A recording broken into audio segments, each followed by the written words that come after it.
we were very close to our roots and our language. It was because my mum and dad didn't know English and still don't. So I had to learn how to speak Punjabi. My mum and dad were very focused on giving me an education. And from day one, I was just told what I was going to be. So my dad said, "Tu vakeel banana, tanu vakeel banana." I didn't even know what a vakeel was. That's when the immigration thing started. And they invited me on one day and they said, just talk about law. And all their phone lines went berserk. People started asking me questions. I just started answering them in Punjabi. They were like, "It's a hit. You need to come back and do this next week." I started MATV in 2007. Same format. I'm just going to sit down in front of a camera, take phone calls. And that's when stuff started going viral. I just thought if I deliver something with a bit of humor, then people will remember that. The community just gave me that role that you need to become the person who bridges the gap. But I hate that position. I hate that responsibility. When I was drinking every other day, nothing happened to me, mate. When I started eating salads, I started drinking protein shakes, I'm on a heart attack again. See, my legacy is doing something that my kids can look back and be proud of and say, that's my dad.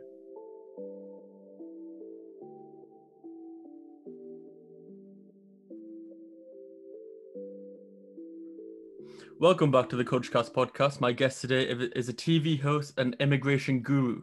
Welcome, Harjap Bhangal. How are you doing? I'm good. How about yourself? I'm good. Are you used to that name now, immigration guru? Because obviously the BBC show and things. Yeah, sort of. But people, I'm just used to like people saying, Harjap Bhaji, Harjap Bhaji. Yeah. People who don't know me, like Harjap Bhaji. You're almost like Bono and Adele. It's just Harjap, like the one name now, isn't it? It's just yeah. It's almost like I haven't got any other names. That's the one. What I like to do at the beginning of each podcast is sort of take a trip down memory lane. So what were you like as a kid? What was your upbringing like? Oh, gosh. Cultural background? Oh, right. Okay. So basically, I'm born in a town called Romford in Essex. Mm-hmm. So it's a predominantly Gora town. I was born in 1975. I grew up in a town called Rainham. It's like a bend. It wasn't a town as such. So it was a village. We only had about 20, 25 Punjabi families there. Right. So for us, it was, a predominantly white area next to lovely places such as Dagenham, Grays, Tilbury, Barking, which were also known as quite racist right-wing areas, NF and BNP strongholds and areas like that. So I went to school with pretty much all white people. I was the only Asian person in my school. And there was only ever one black kid in my whole secondary school. Oh, wow. Okay. Yeah. So not diverse at all. Not diverse at all. So I grew up there. Despite this sort of background, we were very close to our roots and our language, which was good. Because it was because my mum and dad didn't know English and still don't. Mm-hmm. And so I had to learn how to speak Punjabi. And I did, and I watched a lot of Hindi films and Punjabi films on VHS when we were growing up. But to give you a background, so like facilities to other people, which were just normal, like getting a atte da bora or getting adrak lasan, or mircha. Like now people go, oh, we used to go around out of our shop, had a shop down the road. We used to have to travel 11 miles into Ilford and into Ilford Lane, Green Lane, Green Street, in order just to get the basic sort of stuff that wasn't available around our time in our local shops. Is that because that was more of like an ethnic stronghold at that time? Yeah. So we had to go into the Asian places. And so we went into them to get our usual shopping. So to get my Hindi films and Hindi tapes, Bollywood tapes and Punjabi tapes, I had to go to Green Street in Upton Park near the West Ham football ground, which was about an hour journey from us just to do that. And, it wasn't like going Soho Road and you're living on Rookery Road and coming off and, you've got all the shops on your doorstep. Even for suits, Punjabi suits and all of that, the women had to go into Green Street. So that's how it was really, that the upbringing was. My dad was my mum and dad were very focused on giving me an education because they're uneducated themselves. Mm-hmm. So they made sure that, I wanted an education. And from day one, I was just told what I was going to be. I didn't really have a choice. So my dad said, "Tu vakeel banana, tanu vakeel banana." I didn't even know what a vakeel was. And so I wanted to be a teacher. I think that went out the window. So my dad pretty much laid it all down for me.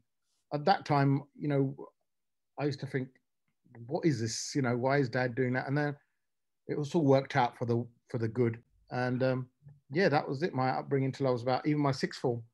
I was about the only Asian there in my whole sixth form. So it was that was a sort of upbringing. But we're very close to our language. I watched a lot of films. I watched a lot of Amitabh Bachchan films, Mithun films, Jitinder Dharmendra films. So my Hindi is very good as well.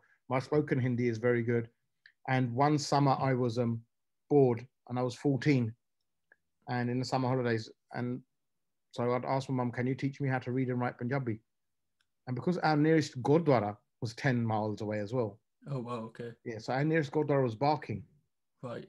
Yeah, which was, in effect, you know, on the underground, about 10 railway stations away. So it was quite, you know, quite far away. And mum just taught me at home. So mum taught me how to read and write Punjabi. I decided to do an A level in it and a GCSE in it.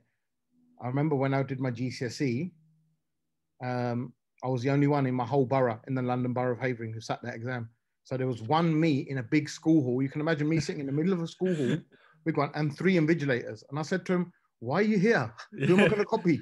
There's no one I'm going to copy here. Do yourself a favor, go home to your kids and family."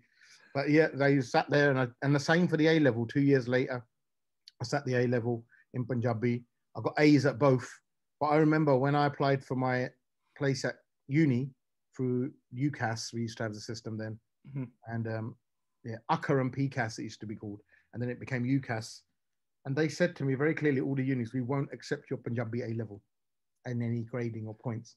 How come? And I said, "Why?" And I said, "They go, but that's your native language." And I said, "Well, English is all the white people's language, and you take that." And I said, "I've done that as well." And I said, "It's not as if I was born speaking Punjabi or I've lived in India. I've lived my whole life in Essex, which is far from India." Yeah. Did they accept it eventually or not? No, they never accepted it at the time. Never accepted it. I don't know if they accept it now, but I found that a bit, you know, I just found that a bit of a letdown. Despite that, I still got my grades, went to uni, and that's where life changed really when I went to uni. Yeah, we'll sort of get onto the law route in a second, but I just want to ask, like, because you were so far from, like, well, the culture, really, do you think that reinforces it? Because there's that sort of emphasis from your parents to be like, we don't want to lose this because you're, like, so far from, like, maybe Ilford and all these places. Yeah, I think in a way, but I just think my culture and all that came from a lot of education. So I did a lot of background. I watched a lot of films. We do a lot of reading. I spent a lot of time in our local Rainham library doing a lot of reading. Yeah. So I did that. Nothing was available on the internet. The internet didn't even exist then. Yeah. So, you know, there weren't even emails. There were only females. So yeah, and even they didn't want to know. So yeah, when you're the only Asian in the school, mate, it's hard. I can imagine. Right. So it's like, yeah, at that sort of time, I did a lot of reading.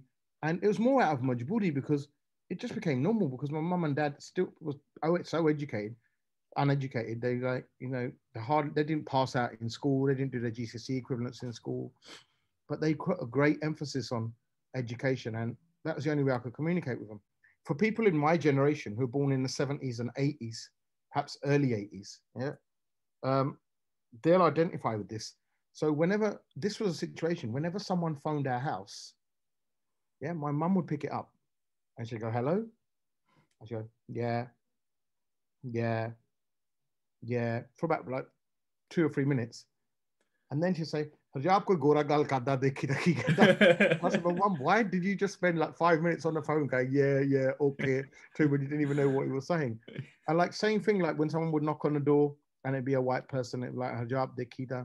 So people like me, kids in my sort of era in the 70s and early 80s, and even earlier in the 60s, were born here, they spent majority of their life, and probably still do, as interpreters and translators for their parents.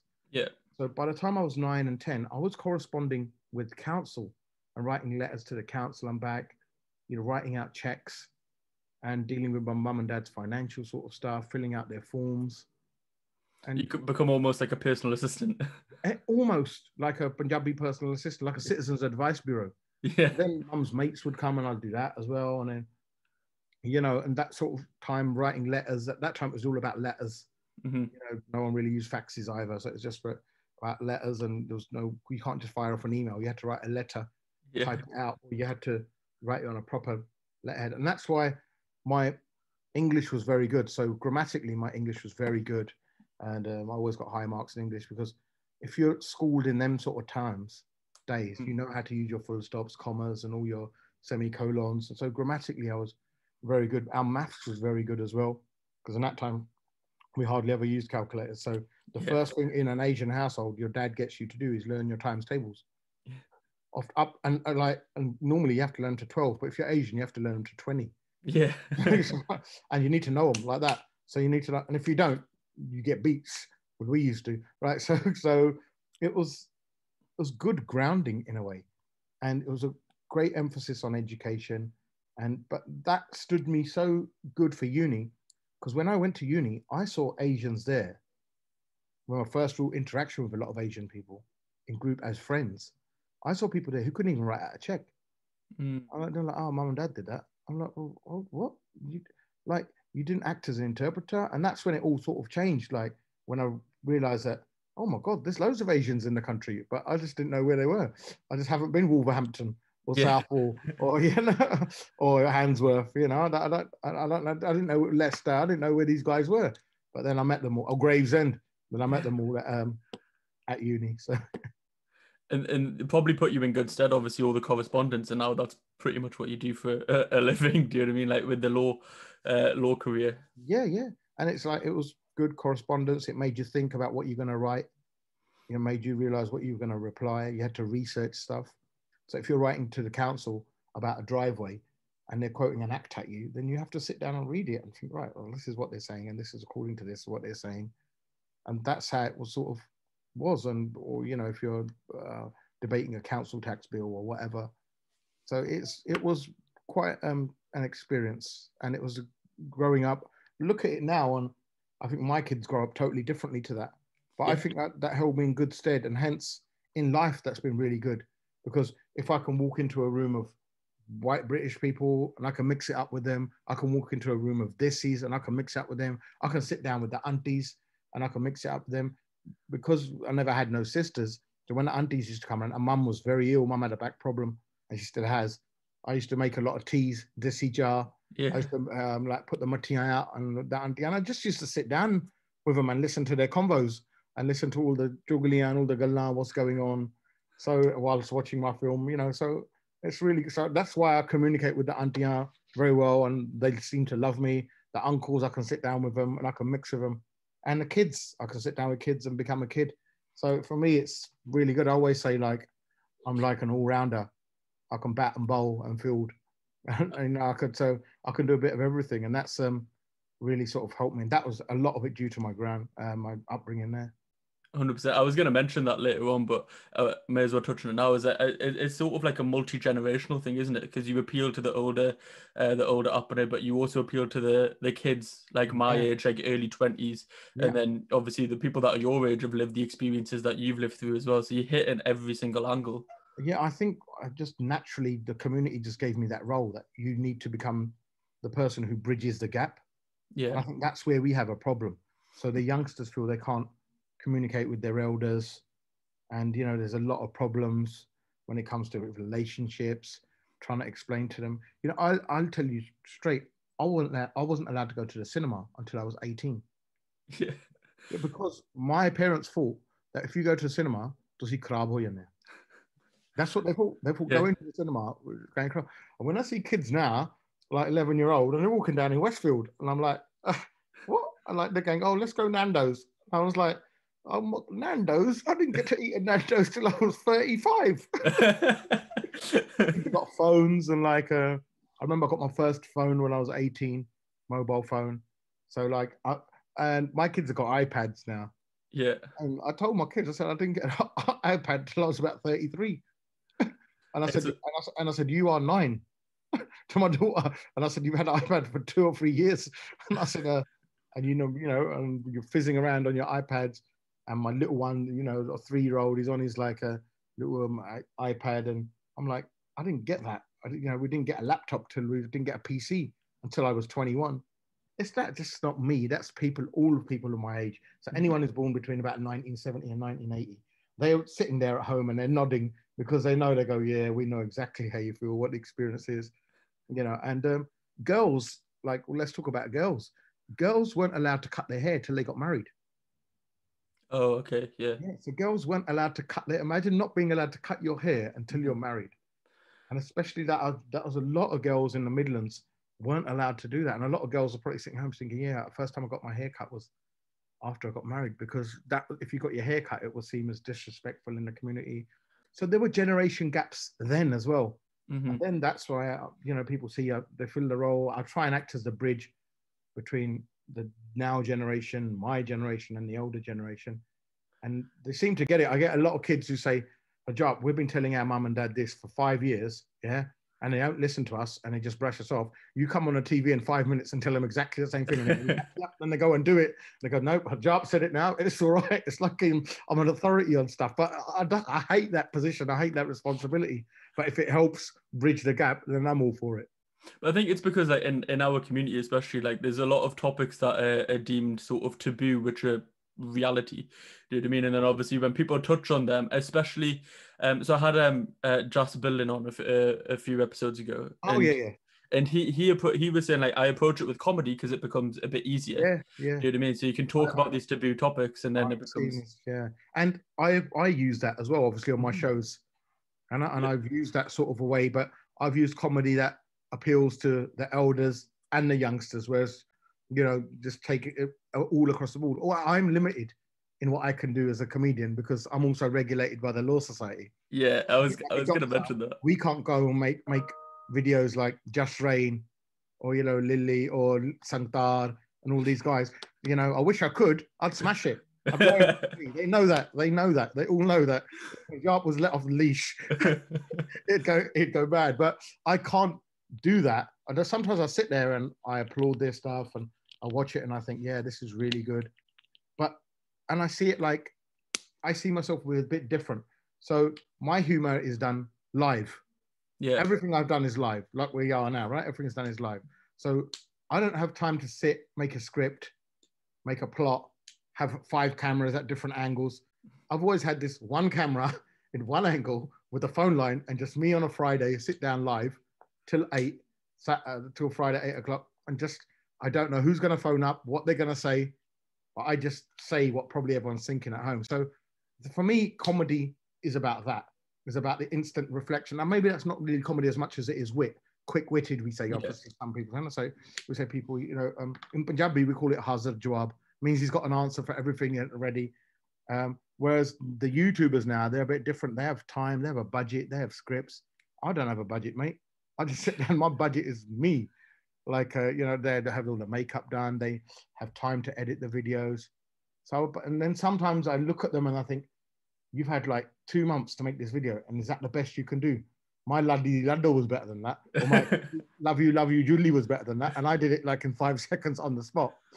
So it's you know, I do enjoy watching some of the content, but some of it is I sit there and I think, oh my God, man, no wonder you have a generation gap. Your granddad is probably looking at it and thinking, look what Bev Goof has my son given birth to. But yeah, so it's everyone does their own thing, but I didn't do comedy intentionally. Mine just happened because I kept on getting asked funny questions, stupid Yeah. questions. So I just thought, you know, I'd just tell it as it is. Have you always been quick-witted from like a young age, or is that something that you develop like obviously when you have more interactions and you hear similar stories and you're thinking, oh, not this again, I already have a job from last time? And I think it's inherited because my dad is like about 20 times funnier than me. Yeah.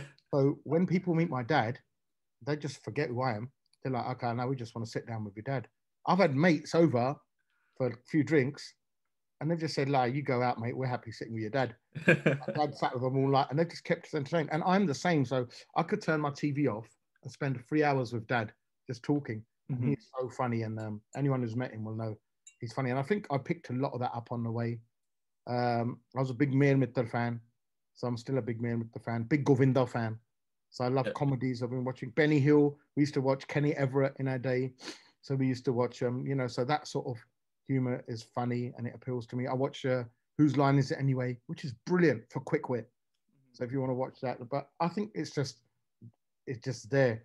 And it just started happening. Even people that knew me at uni, they will always say Harjap was quite funny because he had an answer for everything. And that's sort of just the way I've been. And I just use that style now. The good thing about this, right? The good thing about telling the truth and being you is you don't have to lie or cover up or pretend to be something that you're not. Yeah. Yeah, that is just me. So I'm happy going through life just being me, because then people have no expectations. I don't have to live up to any expectations. I don't have to be always funny anymore. I'm just like, what you see is what you get. It's pretty much, it's not an act or anything like that. So, and you don't have to think about it because you can be more consistent over time. It's natural. Yeah, exactly. Yeah. So it's natural. You don't have to think about it. You don't have to have a script. You don't have to have anything ready. So, even when like I do event hosting and charity events and stuff like that, whatever people are there, I just use them with and play with the jokes on that sort of thing. Use my one-liners. I think I've just become like king of the one-liners, and I think that's what I'm known for. But yeah, I think so, especially for like my generation, because you've got the Instagram pages like I'm just basically them sort of like dissy meme pages, and you always have your one-liners coming up on that feed as well, especially like the COVID mask situation pops into mind where I was howling at that. And that wasn't like meant to be a funny video, Hannah. Yeah. Because when I did it, I tell you what happened is our studio's in Wembley, and it's on Ealing Road, and I just went for a walk, and in lockdown I went for a walk, and I thought I'll go for a walk. All I saw were people wearing masks. Like one had it dangling from his ear, and one had it underneath his nose, and one had it on his chin. I just thought, don't these people know how to wear a mask? I think I have to tell everybody how to wear a mask. So then I took the mask out of my car and I took it to the studio and I said, Belly, I don't know that's not how to wear a bloody mask. And then I thought, how am I going to explain it to people? And then I just thought, I'll use this analogy of the gacha one. And that when you wear a gacha, you wear it all the way up to your waist. You don't leave it dangling down your knees, right? Exactly. And then luckily dangle rhymed with bangle. And it just became sort of, and it sort of just became a sort of thing. But yeah, I was surprised at that people had cut that and it gone viral. And, whenever Diljit shared it, and, I had a couple of cricketers share it. Sandeep Singh, the cricketer, he shared it. And people were like, oh my God, this is like true funny, so funny. And I said, well, it probably is funny, but the example is, look, you need to wear your mask all the way above your nose, because otherwise everything can still go in through your nose. So what is the point? It's not a face decoration. Exactly.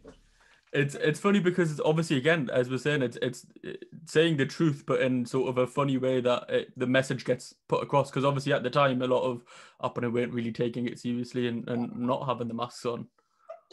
I think what happens is I learned a long time ago when I first started my media stuff, that if you've got to deliver the truth hits you like a bullet or an arrow.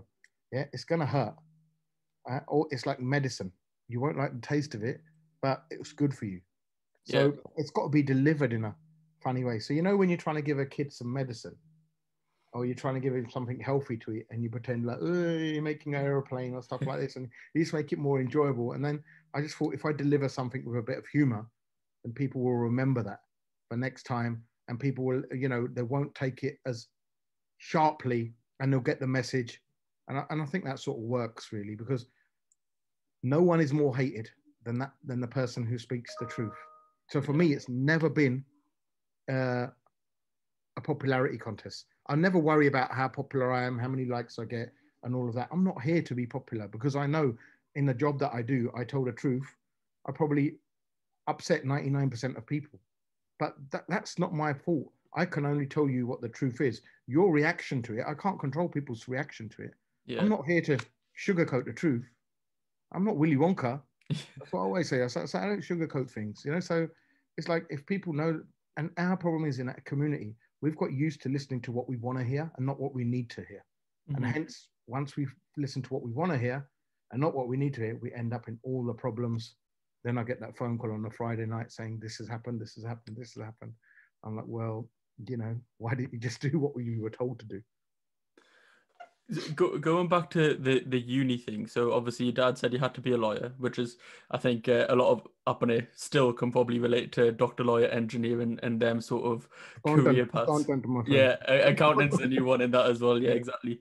But when you get to uni, is that when you decide which path you want to go down? Like, instead of real estate, choosing immigration, or why did you gravitate towards immigration? I didn't gravitate towards immigration until I finished uni. At Okay. uni, what happened is I did a year at uni, and then I had a resit. And then I said to my dad, I don't want to do uni anymore. Right. And he looked at me and he gave me a shovel as a builder. And he goes, here you go, son. You don't need any qualifications with this. For the next year, you're going to work with me. So I worked with dad. And we used to get up 6 o'clock, finish work at 10. All our roti was behi. You know, we used to have that in the morning, take that, eat it out of a thermos flask at work. It was a real tough time. It was a real tough time. But I worked with my dad. One, it gave me an appreciation of what he does and how hard he's worked. Right? So that knocked it into me. But then at the end of that year, I just thought, Harjap, if you're good at something and you have a quality, why don't you just do it instead of like doing this, which you're struggling with? You know, if you're good at building, do it. You know, if you're good at teaching, do it. I was good at education. I was good at languages. So I thought, why, you know, this, you're struggling with it. You're not a builder, my friend. Anna. So why don't you just go back to uni? So I did. I went back to uni, finished my uni, and then uni was a great experience. Great experience. So I met a lot of people, a lot of Desis. I realized that there's a lot of Desis in the UK, and I just hadn't met them, just hadn't interacted with them. And I thought I was Desi, but I met people Desi to me. When I met the Wolverhampton guys, like with their perms and all their much photogavaru, you know, with their earrings and all that, I thought, my God, I looked up. It was like Apna Sangeet days.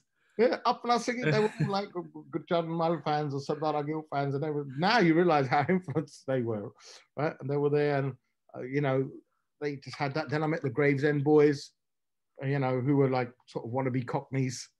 And I met the Southall boys, who was very close knit, and you know, everything revolved around the airport and Southall, and they knew the way around. But before, I hadn't met these guys, and there was a common theme. They'd all come from areas and schools where Asians were dominant, you know, and so they had a total outlook. You know, my version of what I faced in racism and their version of what they faced was totally different. Yeah, they were in majorities in their schools, and I wasn't. So that was a big shock for me. But I adjusted well. After I finished uni, then came the hard bit of finding a job. I just couldn't find a job anywhere. I couldn't find a job anywhere. So I tried to find a training contract. I even lived in Birmingham for a year. I had a friend at uni, and his brother was a lawyer, and he said, "Oh, he'll give you a training contract." So I went and worked for him for free for a year. And as part of that, he made me live with illegal immigrants, right, on Stratford Road. Okay. I don't know if you know where Stratford Road, Birmingham, well, but I used to like live on Stratford Road in Spark Hill. It's not the best of areas. Sorry to anyone that lives in Spark Hill. Yeah, so there used to be a murder there every couple of weeks. Oh, okay. Yeah, that's how lovely it was. But I lived with illegal immigrants, and that's when the immigration thing started, and I realized that, you know what, these people are in problems, and why have they come here on the back of lorries and in boats? And the one common theme was they go, we didn't know there's any other way to come. And so education was the problem. Our people weren't educated enough. And my first radio show was actually while I was living in Birmingham. So Stratford Road Gurdwara, the Pradhan then was a person called Mohan Singh. And so a guy called Raj Kang and Jatinder from Walsall, they ran a radio station for 28 days called Radio Nankana, and it had a limited license. I had about a 2-mile reach. And they invited me on one day, and they said, just talk about law. So I just started talking about immigration. And all their phone lines went berserk. So they had about 6 phone lines. They went berserk, and they all started flashing, and people started asking me questions, and they were like, well, just answer them. So I just started answering them in Punjabi. And they were like, this is a hit. You need to come back and do this next week. I said, you're only on for 4 weeks. And they go, no, it doesn't matter. So I did 4 weeks there. And it was like one of their most popular shows and the popular hours there. And so, you know, I was quite surprised. And I thought, hold on, this is like, there's a lot of people in our community who don't know what they're doing. Well, there's a lack of education. So, you know, I was in Birmingham for that year. I didn't get the training contract. The person lied to me that he said he could get me a training contract. I used to work 7 days. and like living, and I'm from London, so I couldn't even go back to Essex. And I remember the worst day was on Christmas Day. This guy made me work, and I was sat on my phone there, and I was sat on the phone to mum crying because she was like, "You haven't got a crane contract. You're working for free." And you know, and I remember my dad came and got me. My dad came and got me on Boxing Day, and he says, "I'm bringing you back home." He goes, "You're being had by this person." And actually, the guy who was at uni with me, whose brother was the one who was leading me on, Yeah. his wife, I owe a lot to. She's the one who actually told me when I went to dinner around the house that, look, you know what? I wouldn't trust these two. You haven't got a signed contract. You haven't got anything. I was just a naive kid at the age of what, 22, 23. And our kids now were up more street smart. I remember no internet then, no email, no Facebook, no nothing. You know, before we do stuff now, there's 100 ways we can check stuff on the internet, and we can do, you know, we get advice forums and Facebook groups and all of that. And we know what before you even do something, 80% you know what you're doing. Yeah. But in that time there wasn't. So I'll always thank her. And she just told me, she goes, yeah, he's my husband, but I wouldn't trust these two. They're thick as thieves. They're probably having you on. So that was it. That was why I was crying to my mum on the phone. That's my dad heard it, and then he come and got me. And then I started fitting windows with my dad because I couldn't get a job. Yeah. And we went to fit windows at a solicitor's.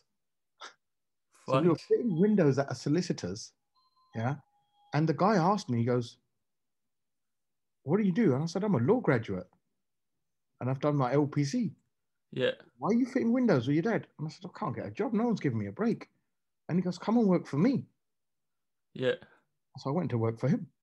Wow. I didn't know that. I didn't know that because I've seen like I did a bit of research. Obviously, just went on your website and things, and it said that you like got your practicing license in 2002, and then set up your own shop in 2004. That's right. But I graduated in 98, so it took me 4 years to do a 2-year practice thing.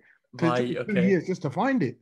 Right. Okay. Anyone who's a law student now, who's looking for a training contract, it took me 4 years then to do it. So, because for every training contract vacancy, there are about 3,000 applicants. Mm-hmm. And every year they churn out more. Yeah. So getting a training contract is like the Holy Grail. It is, yeah. For people now. But the one thing I did when I set up my own firm was I thought I'm never going to treat people the way I got treated. Mm-hmm. So I give Asians a chance. I give them I give them an opportunity. I don't make them work for free and all of that. And I respect them. I give them the stuff that I wasn't given in life. So, but like I said, I got my break when I went to fit a window at an office with my dad. Sometimes it's just meant to be. That was just it. I was just a bit like, okay, this is meant to be. Yeah, and one of them things is that after all them hard knocks, the years of hard knocks, it's like God just gave me a break and I just took it. So was that firm also involved in immigration, or was that just... It was very big in immigration. Oh, okay. Very big in immigration. And so, all they used to do was immigration. And during that same time, were you still continuing on with the radio shows? No, then I didn't do the radio shows. And then I was just doing that. But what I did decide to do, I thought before I go on radio again, right, then I'm going to swallow the Bible on this immigration. I'm going to do a lot of research. Remember, I was a bit of a library nerd. Yeah. So before I was 18, like at uni, all I did was really got drunk and went to gigs. And I got a 2-2. But if I'd actually studied, I could have walked out there with a first. So, but the fact was, I just didn't. I knew all the gigs, all the venues. I met all of my friends at uni, all the Bhangra bands. I knew all the songs off by heart. I was a wicked singer. I was a wicked uni singer. Me and I got a friend called Satman. I did a podcast with him as well. So, yeah. He'll tell you. So me and him, we used to sing a lot at uni. He's obviously his level's much more than what mine is, but so I was a very good amateur singer. Yeah. I was always the coach singer.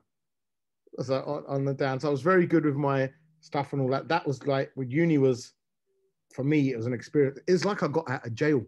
Yeah. Yeah. For me, it's like I got out of jail, and it was I never went back to jail after that. And I think a lot of people can sort of sympathize and relate to that, because I feel like that still does happen now to a certain extent, maybe to a lesser extent, but it still does happen now. When you obviously got your training contract, qualified, a couple of years later, you've set up your own business, and then when did you start getting back into the radio, and like when did you start seeing, I don't know, I want to say sort of viral success out of that side of things either? I started radio again when I started with Radio XL. Mm-hmm. So I also did a little one on radio New Sound, which was a bit like, they call New Sound Radio now, Right, okay.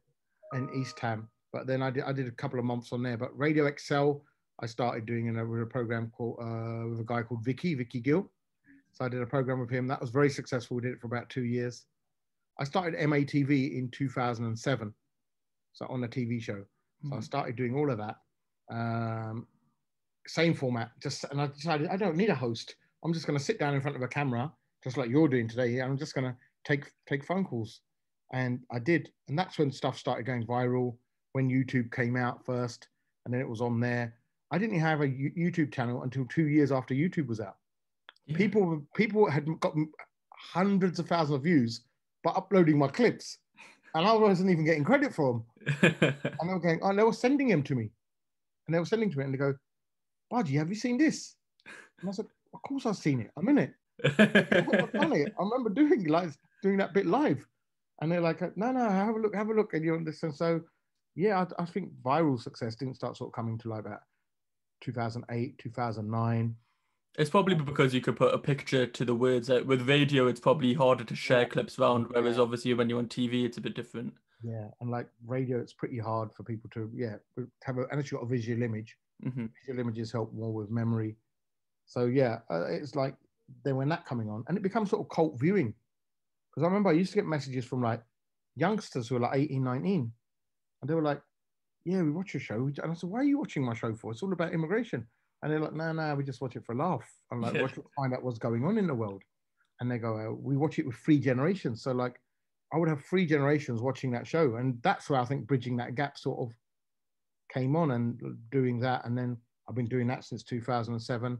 Then one day the BBC picked me up, and they phoned me and they go, we want you to do the same show, but on the BBC. This was about 2010.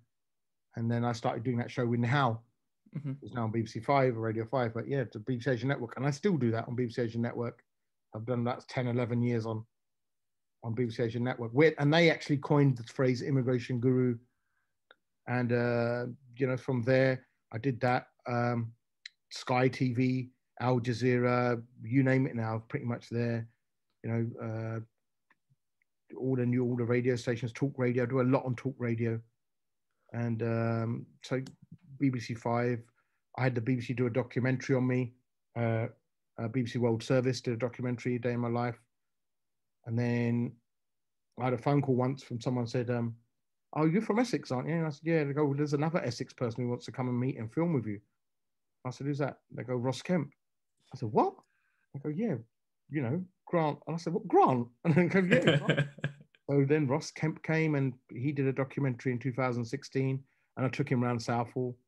And I remember that experience because as I was walking around Southall with him, the streets of Southall, I started getting messages on my Facebook wall saying, "Have I just seen you walk down King Street with Grant Mitchell?" And I go, "What?" And I go, "Yeah." And so it's quite an experience that. And he spent a couple of days in Southall. It was filmed in my office, and I took him around and showed him the problems that immigrants have, and the problems that they face. So we do that, and then from there, the Bollywood films that we've done, and that was another experience as well. Great, and I've done about 3 now, and got another 2, 3 ready for release. What's that like? Because obviously we mentioned like just before that you were with your VHS tapes when the auntie come around, you'll be watching your Bollywood movies, and now you're in them. This is a guy who grew up on Bollywood films, right, and Bollywood songs. So I was working on a Saturday, and at 2:00 it was time to go. And I never pick my phone up unless it's a number I know. And this was an unknown number, so there's no way I'm going to pick that up. Then I thought, chalo, chaklan. And I thought, but if it's from India, you're gonna have to sit there and listen to it, and it's a Saturday. It's your time. And I just thought, nah, just do it anyway. So the first thing I picked the phone up, say hello, and goes, hello, sir, I'm calling from Bombay. And I thought, man, damn. Now I've got to talk to him for about an hour. I said, yeah, well, how can I help you? He goes, I'm talking from Bombay. I need to speak to Mr. Bangle. And I said, yeah, what is it about? And is it about visas? And he goes, I'm a film director, and I want to speak to Mr. Bangle. And I said, well, do you want to call people over as a crew? Have you coming to do shooting here? Because we do visas for that. And so they said, no. And I said, well, what is it related? Is it some personal advice? Do you want to migrate? Is the film industry doing badly? And he goes, well, stop talking about visas. And I said, all right. I said, what is it about? He goes, we're doing a film with Jimmy Shergill and Niru Bajwa and Sargun Mehta. And he goes, we're filming it in Canada. We've seen your videos on YouTube, and we were going to cast a person as you, right? And then our writer goes, well, why don't you just ask him to play himself? And so we thought we'd ring you. And at first I thought, is this a prank? A joke? I said, I'm a vakil, not an actor. And they go, no, we know. And they go, but for that, we need you in our film. And in Canada. And they said, check us out. So I spent the next couple of weeks checking out, and it was all legit. And so I said, all right. So this, they booked me in, and I went to Canada. And my first day on set, I wasn't filming, but I just went to see what a film set looks like. I'd never seen one. Yeah. Despite doing a lot of TV work, I'd never seen a film set. So I went into the film set. There was Niru Bajwa there. There was a couple of other actors there. And there was this guy filming a scene. So now I know he's a famous YouTuber. At the time, I didn't know who he was. And he came up to me in between his scene, and he goes, excuse me. He goes, are you the YouTube immigration guy? And I said, what? And I said, yeah, for want of a better phrase, I suppose that's me. And they go, that's a great act that you do, bro. That's great the way you all set it up with the collars and all of that. That's great with the character. It's a great character you play. And I said, what do you mean? I said, that's not a character. That's just me. That's real. And he goes, what? He goes, you're a lawyer in real life? And I said, yeah. And he goes, those are real people who call in? And I said, yeah. We've been real for the last 8 years. And he goes, oh my God, I'm more excited to meet you than I am Niru. And now I know that guy is a very famous YouTuber and does videos with AK Amazing. His name's Aki Kandola. He's acting films. He's acting and stuff like that. He's a very famous guy. And I was like, and we roomed together. So it was quite good. We shared a lot of synergy together. But I just remember, and I thought, this in Canada, they must call me the YouTube immigration guy. And he goes, yeah, when we were in college, we used to just watch your videos in Canada. And he goes, in Toronto, Vancouver, Calgary, they got in places like that in the colleges, they just watch your videos, bro. And I said, what? And they go, yeah. And they go, you're quite a big thing in Canada. I thought, really? And they're like, yeah. And I thought, okay, I can understand someone in Birmingham saying that, or Smevik saying that, or Hounslow saying that. But in Vancouver, yeah. So then when we went to Vancouver and Toronto afterwards, then I realized that people did know who I am. And I remember my first scene was I had to shoot with Jimmy Shergill. Now, I watched The Hobbit and all of that, and I grew up, this is a guy I'd grown up watching, yeah? But I can't act in front of him. And I remember, so the first couple of lines that I did, I messed it all up. He looked at me and he goes, do you drink? And I said, yeah. He goes, go and have one. He goes, beg luck, yeah. So I sent someone to get a bottle, put it in my bottle of water here, put that in. I was a nervous wreck, right? Had a drink, yeah. Man, I smashed my scenes at the park in one take.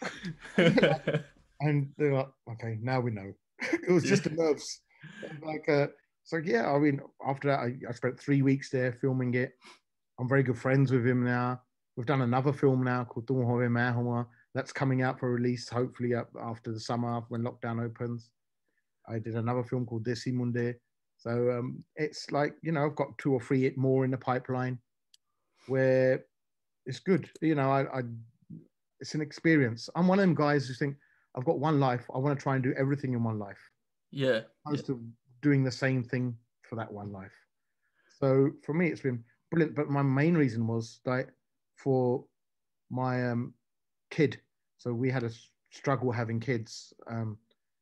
It's quite well documented, and I do a lot of programs about that, especially people where they can't have kids and alternatives, and what help there is out there. And there's a big lack in the Asian community for support of that. But so after 9 years and after being told we couldn't have kids, we actually had a kid, and so we've got a girl now. Her name's Kushi, and so for me, she's the greatest thing that's ever happened to me. If I say it blatantly like that, she's the greatest thing that ever happened to me, and great. And it was just a joy when it happened. It was just a shock when we had our kid. But for me, it's all about leaving that legacy. And I remember we went to watch the film in the cinema, my film in the cinema, and I took Kushi with us, and the film came out in 2016, 17. So Kushi was only about 4 or 5. And I said, Kushi, what did you think? And she goes, yeah, you were very good talking to the boy. She really like talking to like Jimmy Sheffield. Yeah. Yeah, and for me, that's just it, leaving a legacy for my kids. Our legacy for me, when leaving a legacy, isn't my money, cars, watches, offices, statuses, titles, zameen. That isn't a legacy. My legacy is doing something that my kids can look back and be proud of and say, that's my dad. And for me, that is our real legacy, and leaving all my knowledge that I've learned and everything, hopefully wisdom that I've learned, onto my kids. And that's what it is. And that is the legacy, just to try and be a good person.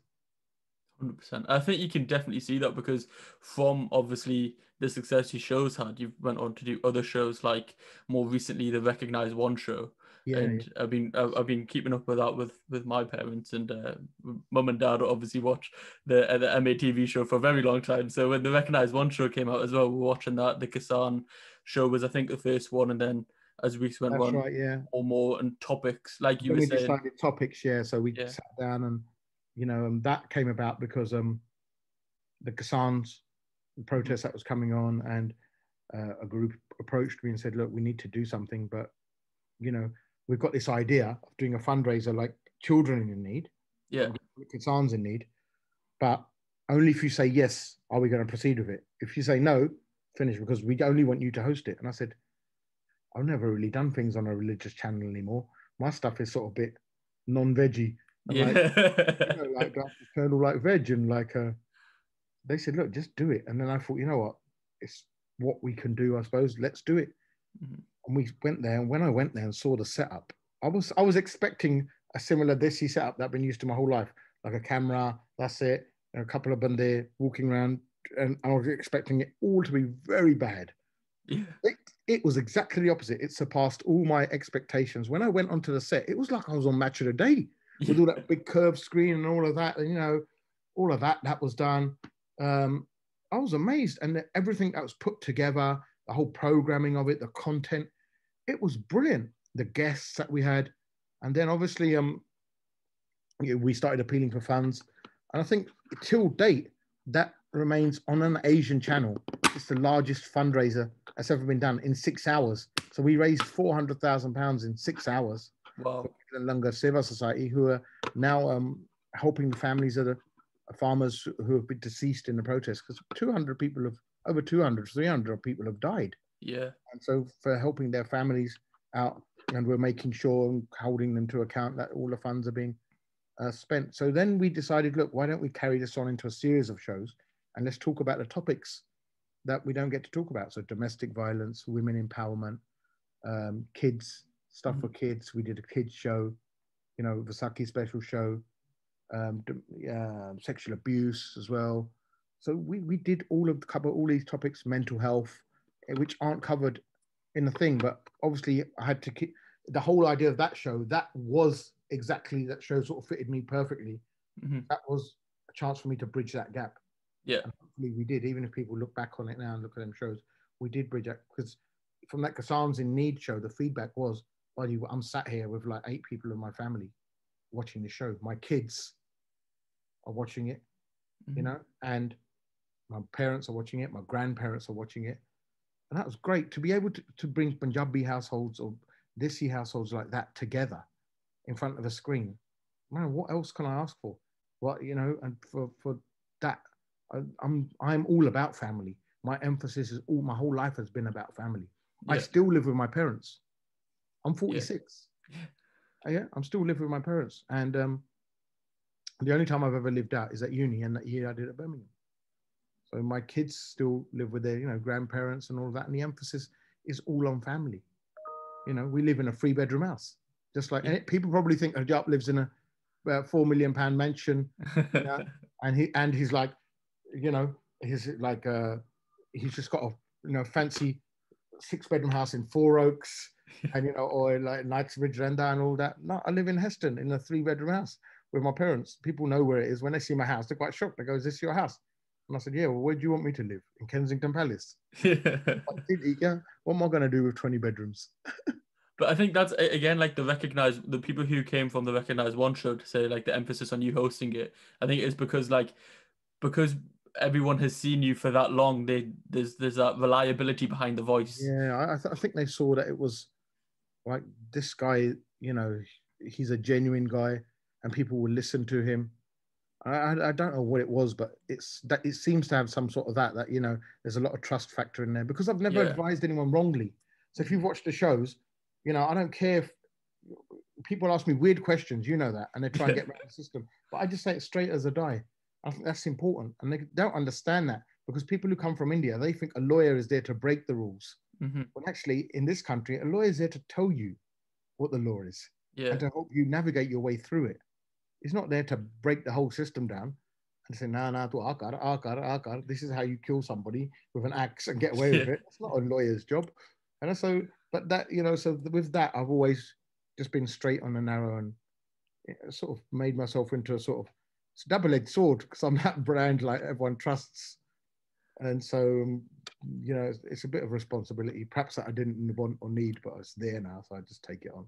We were talking earlier, obviously, about the SRA and things. Have you ever had like any contact with them for any of the things that have been said in the show, or because some of it sometimes is like a bit on the line, if that makes sense?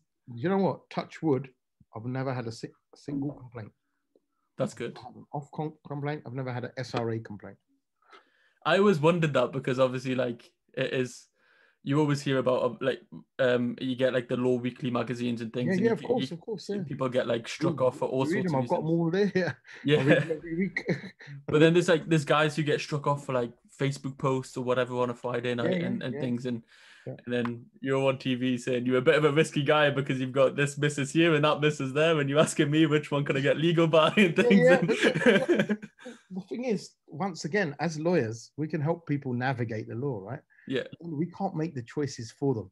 Mm-hmm. So we can tell them what the options are, and that's what we do. That's what I do. So if someone says to me, "Buddy, I've got the choice to marry a British girl or a Polish girl," yeah, the first thing I say, "I wish I had that choice. I had to marry a Punjabi one, mate." Yeah?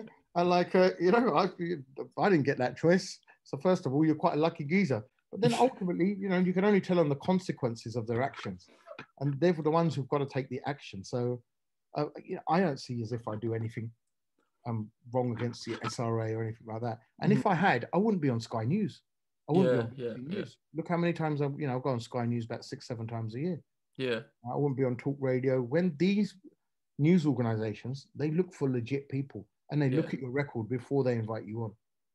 So if I'd have been in trouble with the SRA, they wouldn't invite me on. If I'd been in trouble in that, and that's my whole brand. My whole brand is credibility. Mm-hmm. It's built on credibility. So it's built on honesty. It's built on speaking the truth. And you're right. So even on the BBC Asian network, I've done a show for 11 years. We've never had a single Ofcom complaint on that. Yeah, that's good. And that's on the BBC Asian network. Yeah. So what's the largest platform on the radio, really? So so if I, at that time, it's the callers that cross the line. Yeah. And then you have to tell them, look, this is where the line is, and this is where it is, and this is what you can do, and this is what you can't do. And if you do this, that is the consequence of that. And this is the consequence of that. And that's what we're there for, really, to, like I said, to interpret and navigate the law.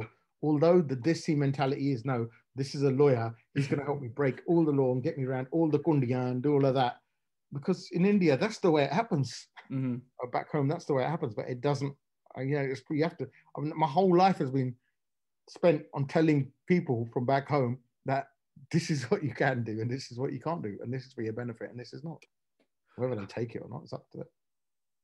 For you, is there one call that stands out of all of them? So, like, obviously, as we see on social media, a lot of them do get clipped up, and a lot of them are funny. Yeah. But for you, is there one that sticks out, like, far and beyond anything else? Of like, this was the funniest one, or this was the most outrageous one? I think there's about 2 or 3 that are my favorite. The first one is the one called La Didi Laddo, where he goes, I got married in India, brought my wife home, and she ran away after 3 days, and she ran away with another legal immigrant. I'm like, bro, what am I? Am I like that guy who on Sky called the bounty hunter? I'm a lawyer. What do you want me to do? Go out and find your wife? You know, I just about have enough with my own one. And he was asking, right, when can I have a divorce? And in this country, you can only get divorced if you've been married for a year. You can't get divorced before that. And he'd been married a couple of months before. When I said, like, you have to wait a year, he was so shocked. And I think he said, oh, meri life, F to kargi. And I was like, well, you know, you don't need to swear on TV, but yeah, if you want to know, she has. So that call was one of the first ones to go viral. And then obviously the one about the guy who's just got his visa after being married to a Polish girl, and now suddenly he doesn't get on with her. And then I told him, well, you know, you better go and woo her back, otherwise she's going to cancel your visa. And, you know, take a few flowers home from Tesco. Don't take the elephant type of flower. And don't take your midterm out, and go and romance her. Pick up a bottle of vodka. And, you know, there must have been something that you got married in the first place. I think that's the love you one, as we call it. And most recently, I think the last sort of one that stuck out was one that where a guy phoned up and he goes, buddy, can I have a girlfriend without being divorced? And I was like, well, yeah, can you madirak, but you need to ask your wife first. And he was all right about it. He was like, nah, my wife's all right about it. And I think his wife was sitting there in the call and he was saying to her, wow. And I was like, and he was like, yeah, don't worry, I've got loads of girlfriends. And I was like, man, only everyone had a wife like yours. Some people are living at large, eh? Yeah, and I was thinking, you know what, might have a visa, but you're giving it some. Is there sometimes where you have, like, obviously we were talking about the quick wittedness, is there sometimes where you know when you've said like a line that, yo, this is gonna bang, like this is a good line, and there's some like that are more accidental? The one that I'm thinking more of accidental is, I remember there was a time that you were saying, explaining what STEM was, as in like the STEM sciences. Yeah. And like you were explaining it in the Punjabi phonetics of the alphabet, and you got to the T, and it got a bit ropey, which seems a bit more accidental. Start, and then I went, yeah, then and you're right. As I spoke, then I realized, oh, you can't say that, Harjap. You're gonna have to check yourself. Yeah. And you have to say Ed and M, and you all know what M's for. And the M I had to be a bit. Before, because of the double meanings. Yeah, there have been times like when I talk. Before, I don't know if you've seen my earlier videos, you'll see I was quite savage. Then yeah. I look back at them now at myself and still say, Harjap, man, that was a bit too savage. That was a bit rough. And over the years, I've mellowed down a lot. And my savageness has turned into more like sarcasm, irony, more like as in like, oh, really, you know, this is what you're doing and stuff like that. I think it's more like, correct me if it's more like British humor, isn't it? That sort of like, yeah, it's sort of like the Office type humor, if that makes sense, when you watch it. And I think that's what resonates with like the younger generation, or those like that are multicultural, from born and brought up here. And whereas before it was just blatant, in your face. Yeah. I don't know if you've seen like one where the guy's got an Italian girlfriend, but he's got a wife at home as well. And he goes, oh, I've got an Italian girlfriend to marry. And I'm like all happy thinking, well, that's brilliant. And he goes, well, yeah, but what am I going to do with the wife back home? And I was thinking, oh my God, man. Like, you know, how are you even thinking of this? Doing this? He goes, nah, Italian. And I said, yeah, of course, she's going to give you a visa, isn't she? That's why. Yeah. Back home, so that sort of human became like very sarcastic-y, but he didn't get it. He thought I was like, you know, because Asians don't do sarcasm at all. Yeah. Indians don't do sarcasm at all. So they don't get sarcasm. Whereas before, I would have just gone into like 0 to chappal mode. in about Yeah. 3 seconds. Like what I said, and stuff like that. So yeah, I look back on some of that now and I think, Harjap, you've mellowed now. I have a lot more empathy. I sort of begin to understand people and what they're in their shoes. Whereas before I was young, didn't have any kids, didn't really understand, and just used to fire off. But now I've mellowed down a bit. But I was thinking that recently. I'm thinking, should I go back to Juppal mode? Because like people are like they're doing sort of Juppal mode things now. You've got a vote here. I would say definitely. Yeah, I get a lot of requests from people saying, Harjap, you need to go back into Juppal mode, or you need to go back into the older job that was, and those videos are better. And I'm like, well, I'm older now. And like as you get they say Punjabi, we say Jawani ch Josh and Budapich Hosh. As you get older, you get a bit wiser and that sort of stuff. But I did have problems with that at first because a lot of people would say, you don't know how to talk properly. You talk rudely. And I'm like, hold on. You're saying to the guy who's telling you how to do things correctly, you're speaking rudely. The guy who's asking me, can he marry 3 people without getting divorced? ਉਹਨੂੰ ਤੁਸੀਂ ਕੁਛ ਨਹੀਂ ਕਿਹਾ ਉਹ ਤਾਂ ਸੰਤ ਆ ਤਾਂ ਹਰਜਾਪ ਹੀ ਮਾੜਾ ਹੋ ਗਿਆ. And that's what used to happen. People shoot the mess in our community. People shoot the messenger. Yeah. So very much. And I used to think, oh my God, man, is this right? In any other culture, people would say, thanks for telling us the right thing and would appreciate it. In ours, it's like, no, we don't want to hear the truth. The person who's telling the truth, he's the one. Let's shoot him. Whereas a guy who's thinking of ways to cheat the system 20 times, or yeah. So, I used to get a lot of that, and that used to upset me a lot. And I used to, when I started reading comments on YouTube, that used to upset me a lot first in 2007, 8. And then I sometimes used to reply to them. And then I thought, you can't let this rule. You can't let social media rule your life. You have to rule your own social media. So now, very simple. I just developed a block and delete policy. I have that. It's good for your mental health. I don't tolerate any sort of negativity. People want to say bad things about me, they can say it on their own social media. But to come onto my social media and start saying bad things, they just get blocked and deleted. And since I started blocking and deleting a few years ago, no one really comes on and says anything because they think if we say anything, then we're going to lose the privilege of watching this video. Yeah. The way I see it, it's my social media. I'm in control. If I let someone watch my social media, that's a privilege I give them. Yeah? And friendship is like that. It's a privilege. It's earned. If you abuse that privilege, we'll take it away from you. And you can look, do it elsewhere. So that's the way I see it now, and much more happy for it. Since I stopped looking at comments and all of that, it's been really good. But I do on other people's status where I find it funny and I can't help myself. And I do add the odd comment, especially on them UB1, UB2. I'm just and stuff like that. Because I just think, I think one thing we'll probably agree on is I'm a guy who can't keep it in. Yeah. So if I've got a one-liner ready, I have to bust that. I can't keep it in. What I say on my mind is what comes out of the mouth. I think in your youngsters' language, they call it no filter. Yeah, basically, yeah, having no filter. You haven't got a but filter. I think that's expected with you because obviously that is part of your brand and personality, whereas some of the comments that are probably left on majority of people's posts are from faceless people.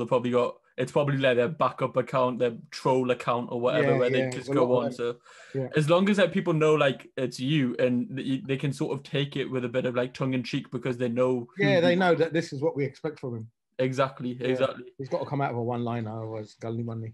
That's it.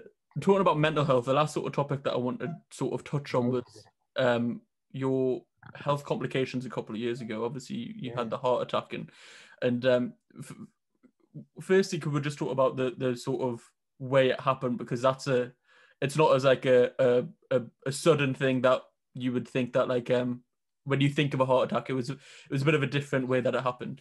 Yeah, I'll tell you exactly how it happened. In 2016, I had an operation on my back. I had a back problem. That was down to bad diet, bad health, a lot of traveling, not really caring about my weight. Worked out well. And since 2016, I've been very health conscious. I lost a lot of weight. And I was doing a lot of running, a lot of gymming. And I was quite looking after myself. In 2019, I went to West Brom on a Tuesday because of the office there. I had a jacket potato with cheese and beans from one of the stalls there at the stand in the middle, that's near the shopping centre, near the Tesco's. Came back home and just felt it as if it was sitting on my chest. And I was like, hold on, this is just sitting on my chest. You know when you've had indigestion? So then I came home, told mum. She goes, probably not. And you know what mums are large to everything is, all the mums. I was like, have a cup of tea. Mum, like, got 2 months, have a cup of tea. Have a cup of tea, son. So I had a cup of tea, thought nothing of it. Then on Wednesday morning, I woke up with the same sort of feeling. And I thought, I know what this is. I haven't been gym for a couple of weeks. So I'll go gym. Went to the gym, did a 5K run, sauna, steam, swim, come out, feeling quite good. Yeah. And Wednesday night, still had the niggling sort of thing. I told mum. Thursday, I do the school run. So even today's a Thursday, I've done a school run. And before I went to do the school run, my mum asked, have you still got that niggling pain in your chest? And I said, yeah, mum, I have. And she goes, well, why don't you go to hospital after you drop Cushy off? And then the hospital will be free in a day and you'll be out in an hour. So I said, yeah, I'll do that. And so dropped Cushy off, went to the hospital, drove there myself. First time in A&E ever, there's been no one there, just me. So I was the first person, walked up to the counter. I said, look, I think I've got a bit of gas indigestion. Jay goes, all right, we'll get it checked out. Put me on a machine, read my ECG and said, you know, that's all fine. I think it is gas. But you go, because you've said you've got a little bit of chest pain, we have to do your bloods. We have to do a blood test. So they did a blood test. I'm laying there just on my phone. When they came back, the doctors were in a bit of a panic and they were talking to each other and they said a word like troponin. Yeah, and I didn't know what the heck they're on about. So I just Googled troponin and I read it. It said an enzyme that's released when your heart's under attack. So I thought, what? And I looked at a doctor and I said, what's wrong? And he goes, you got a problem with your heart. And I said, well, you better fix it because I got a school run to do in the afternoon. And he goes, tu chop karke bhaiya, you ain't going anywhere for at least 2 or 3 weeks. He goes, we're taking you into surgery. Oh, wow. So, they started like going into cardiac sort of arrest. And I thought, at that time, when he said that, yeah, I absolutely shit myself. I thought, this is the end.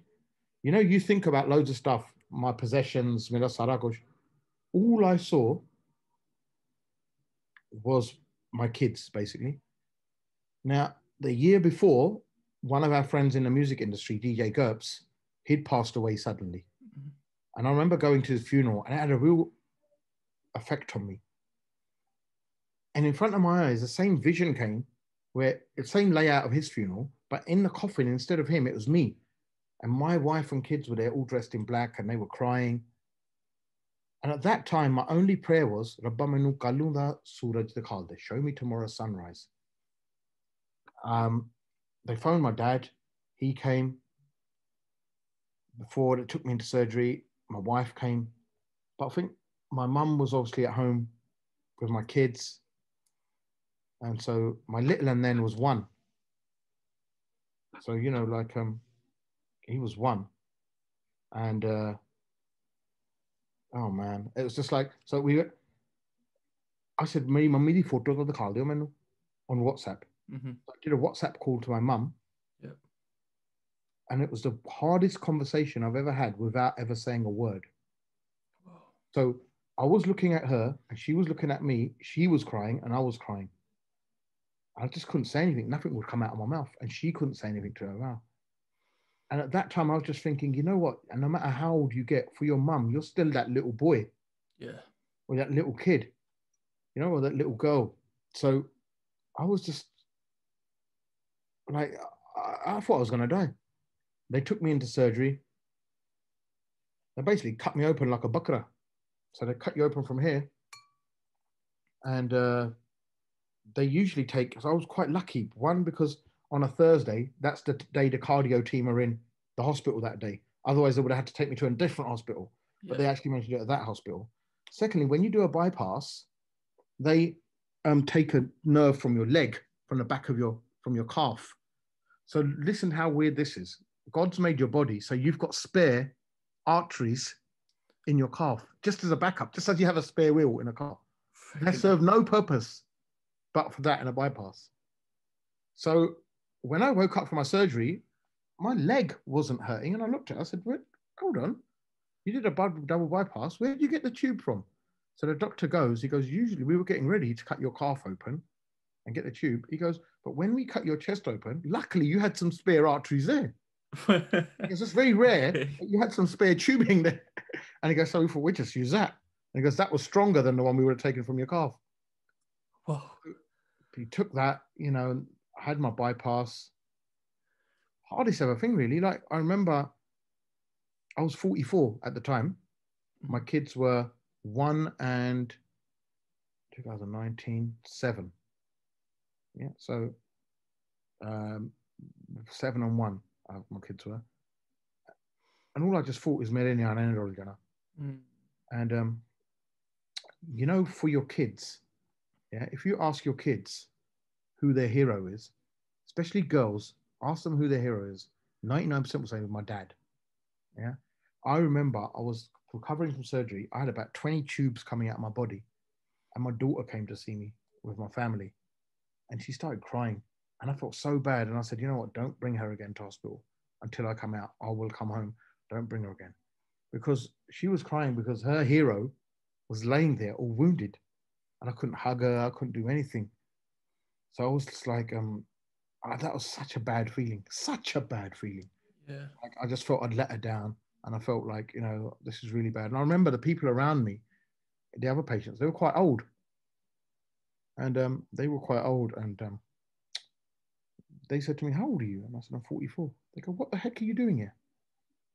And I said, I don't know. No, you shouldn't even be here. And I said, I know. And they're like, sort of really rammed it into me. And that sort of gave me, look, ironically, that came at a time when I was beginning to look after my health.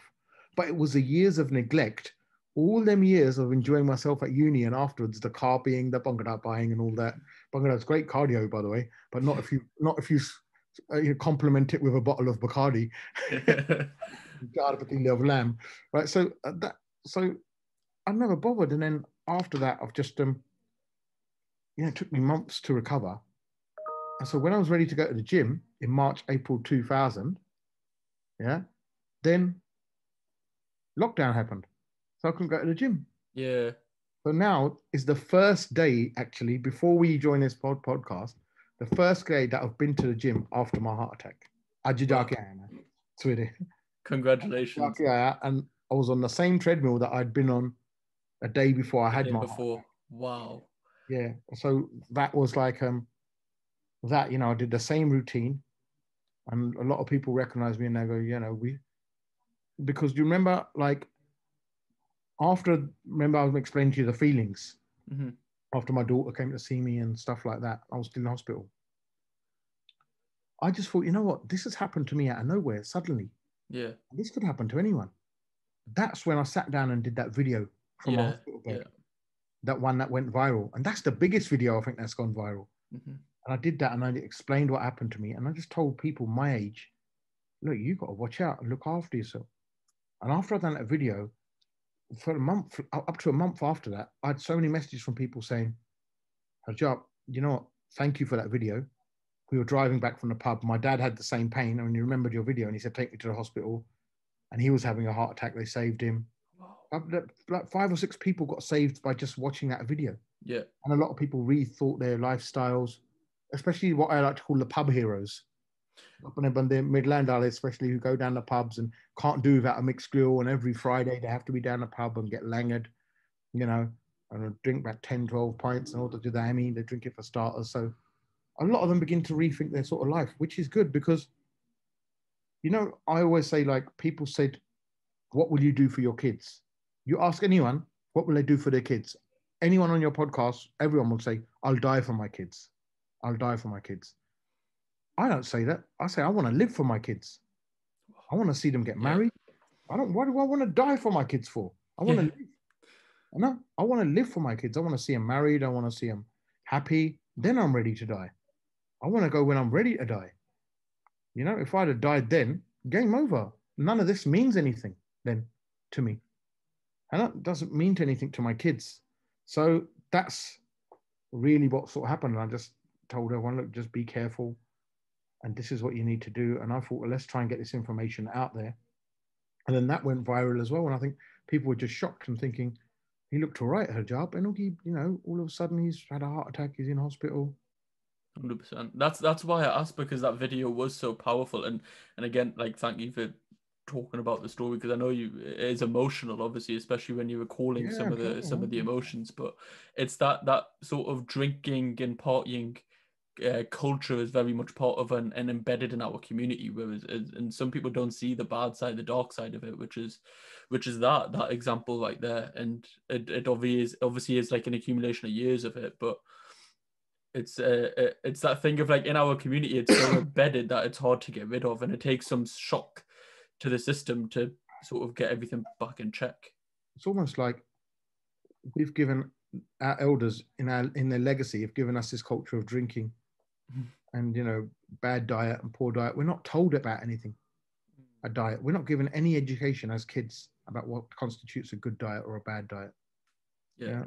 And we have bad diets. The other thing is like, all right, if our parents did all of this, it's not to give that to our kids. We can be the change. So, afterwards I went to parties and all of that. Well, then lockdown happened, right? So, but I've been to functions, and I didn't feel a need to drink there. I still do have a drink now and again, but I don't feel a need to drink every Friday, every in a week, do all of that anymore. I can do a lot of stuff without drinking now. Yeah. So it was like, it wasn't as if I was drinking every week anyway. So the thing was, this is the thing I can't get my head around. When I was drinking every other day, nothing happened to me, mate. When I started eating salads, I started drinking protein shakes. I'm on a heart attack again. But it's the body gets used to it. So when you put in different thing in it, that's when it's like it doesn't compute what's going on. I think my body just thought, okay, listen, you need to go back to the old stuff, mate. Yeah. What's this? We don't understand that. So yeah, it is what it is now, and I live with it, and it's okay. So just the other day, I had a couple of drinks, and my daughter said to me, she goes, I don't want you to having a drink, and because I don't want you going back into hospital. Oh, so can you see that effect that it's had on her? Yeah. That's years ago, like 2 years ago, or 1.5 years ago, me being in hospital, and she still remembers it. Yeah. And it's like, God, man, that's why I just felt so bad. I thought no one should have to see their hero suffering. And that's for us as well. When we see our parents in hospital and helpless and stuff like that, and we feel the same, and that's how our kids feel. So it's up to us to stay in good health. I'm not saying don't go out there, don't have a drink and don't eat. I'm the last person to say that. No one has drank more alcohol or ate more lamb curry than I have, especially on a Friday night. But, but there is a time when we need to think, you know what, this is having a detrimental effect on our health. And even if you can give it up for periods, so just try and give it up for 3 months and then give it up at a time, try and give it up. And then it will help you. It'll help your body. It'll help your body change.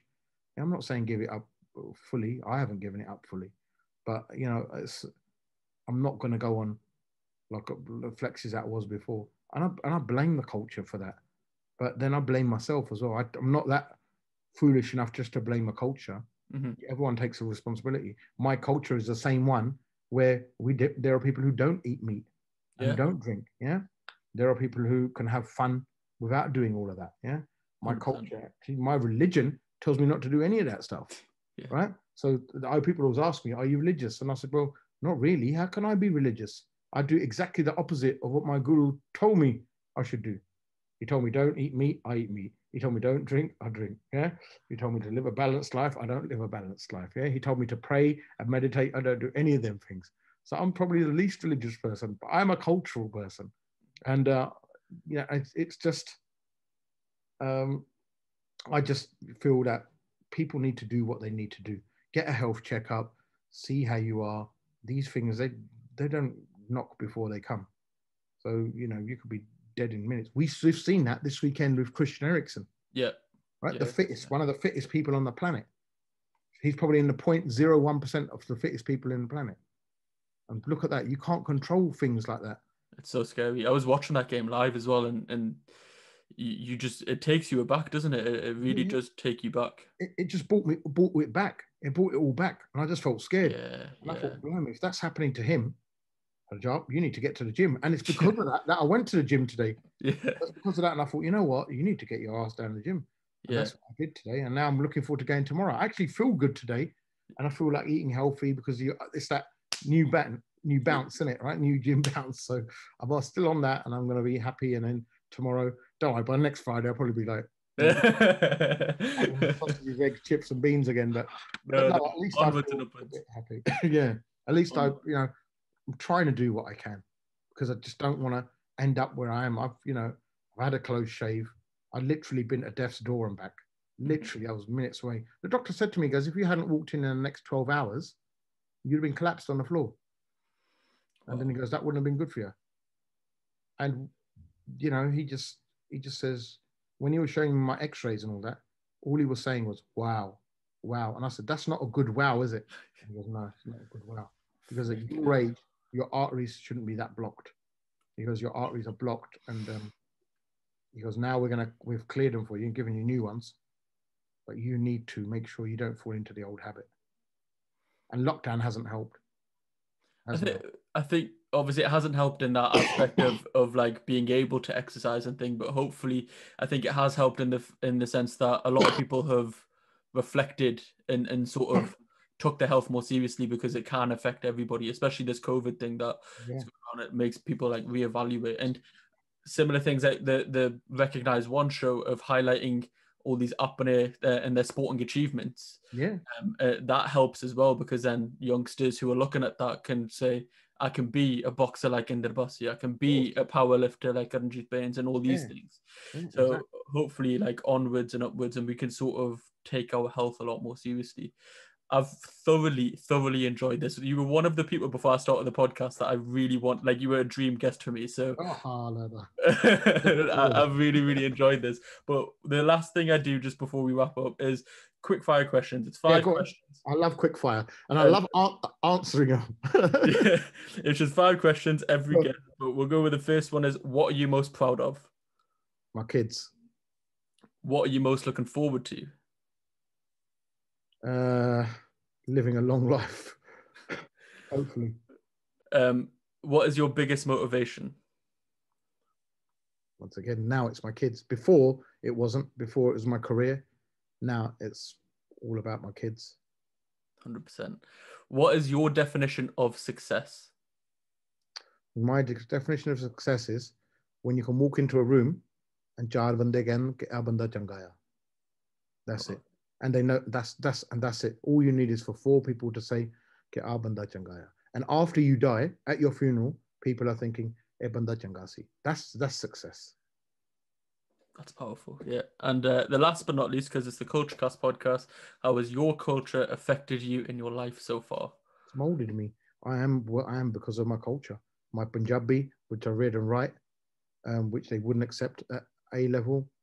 Being the only boy in the whole borough, sitting my exams on my own. My Punjabi music, that I get a lot of influence from that. Punjabi films, Punjabi comedy, I get a lot of influence from that. And my ability to communicate with everyone. My whole job relies on communicating and bridging the gap, whether it's in English or in Punjabi or in Hindi. So my culture is part of that. Without my culture, I have no recognition. I just become another somebody.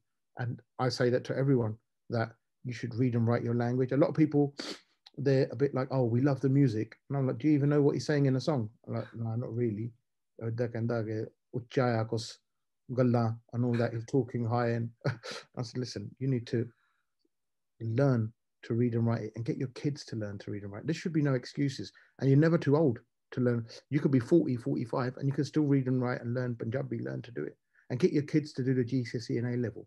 Because currently, GCSE and A level Punjabi are at threat of being taken off the exams, and there will be none because of the low intake, which is quite surprising considering you see how many people jump up and down to Ghana and pretending to understand it. But we need to do that. There's a lot of people who have sacrificed their lives to get that introduced, one of them being J.S. Nagra from Coventry. And, he spent his whole life getting these introduced GCSE and A-level Punjabis. And it would be a shame if we destroy his legacy. So get your kids to do it. Do it if you can. If you want a pastime, If you want, you make them learn Spanish and French and German, innit? But ਜਿਹੜੇ ਆਪਾਂ ਪਹਿਲਾਂ ਤਾਂ ਤੁਹਾਨੂੰ ਪੰਜਾਬੀ ਨੂੰ ਪਹਿਲ ਹੋਣੀ ਚਾਹੀਦੀ ਆ, or Hindi, or whatever your mother tongue is, Gujarati, yeah. But get your kids to learn that, because once you've learned that, then they can attach themselves to it. And for me, it's all about the culture. I've made, you know, a career out of my culture. I've made a reputation out of my culture.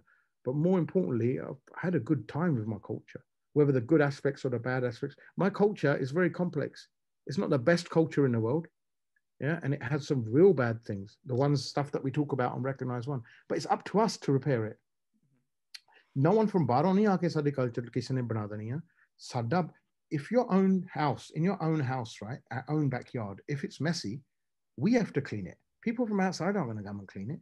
And look how clean we keep that every day because we live in it.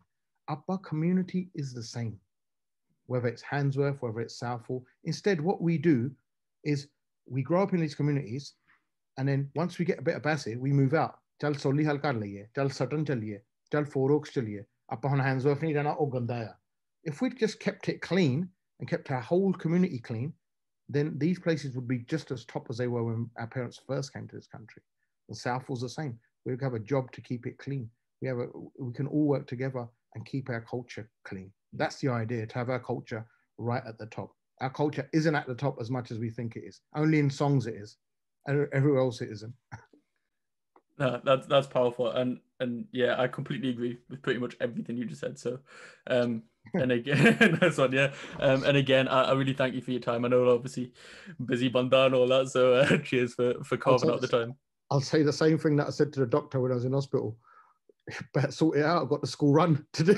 yeah, definitely. I'll leave all of your links for social medias and things in the description, whether you listen on Spotify, Apple, YouTube, the full shebang.